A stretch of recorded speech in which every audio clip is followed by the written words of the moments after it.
Hi po sa lahat ng OFWs dito sa Hong Kong.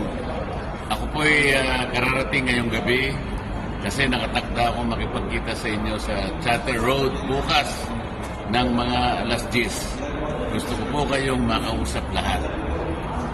I'll see you tomorrow. Thank you. Hi po sa lahat ng OFWs dito sa Hong Kong. Ako po'y kararating ngayong gabi kasi nakatakda akong makipagkita sa inyo sa Chater Road bukas ng mga alas 10. Gusto ko po kayong makausap lahat. I'll see you tomorrow. Thank you. Hi po sa lahat ng OFWs dito sa Hong Kong.